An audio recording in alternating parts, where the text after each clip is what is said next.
So my name is Rish Kuymar, and I'm running for president. So I'm running on a narrative of joining people, and uniting people. So after the vote for Brexit and Trump, we saw a lot of division cause after that. So my main three policies, my first policy is on uniting people against these division forces like who are dividing us.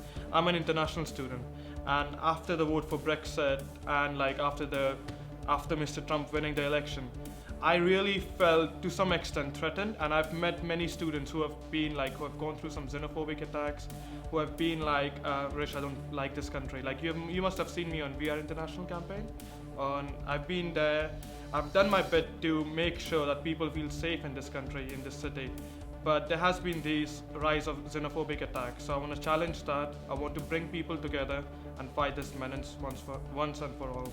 My second policy, which ties into this one, is on mental health.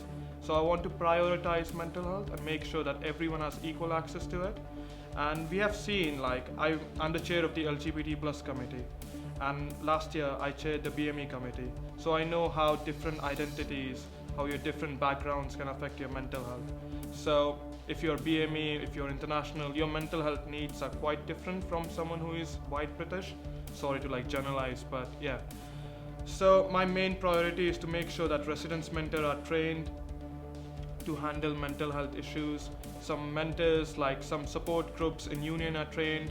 Some staff members are trained in mental health, and they understand what a BME student goes through, what an LGBT plus student goes through, what a disabled student goes through. So that's my second policy, making sure that mental health is the paramount, is the main issue across the university. My third policy, or I would say I've combined my third and fourth policy, is on empowering students. So I work with USC, I've worked with other departments across the university, and what I have done is empower students. So I've ran workshops for BME students, for LGBT plus students, for women students and disabled students. And I've only given them empowering skills so that they can mark their own destiny. I don't believe in giving dole-outs or telling them that you can do it. I give them skills and then they do the magic. So that's my main aim in my third policy. And the second thing is about having accessible education. So we have seen, I'm a disabled student because I have learning disability, I have dyslexia in short. So I understand if you can't live the way normal students can live, and if you have something that pulls you down, you need to have some mechanism to cope through it. And government recently removed disabled student grants, and I want to make sure that I work with the NUS and other organizations to reinstate it or reinstate something like that. So it's all about accessibility, and one policy which many students would like is removing that hot water charge in the library. It's completely why do we have to pay for hot water in library? I think I'm the best pick for this role because I believe president's role is all about leadership and vision. From my first year, I've been leading students, I've been part of the council, I've been part of various committees in the council. In my second year, I was chairing the BME committee. Now I chair the LGBT plus committee. I'm also a representative in the NUS's LGBT plus committee. So I have local as well as national reach, and I've led on campaigns, and I've led on making things happen. I just don't talk about, let's do something, I make it. So I have a lot more credibility across the university.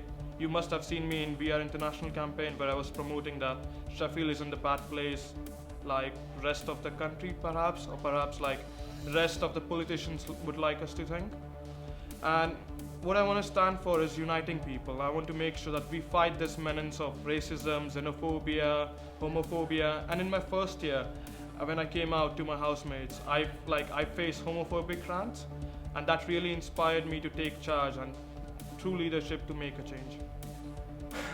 So my favorite place in SU would be Bar 1, not at least because I get drunk there every time, but also because that's the place I worked at in my second year, and I really think that SU's Bar 1 embodies the spirit of students, embodies the spirit of this young generation that together we can make things happen.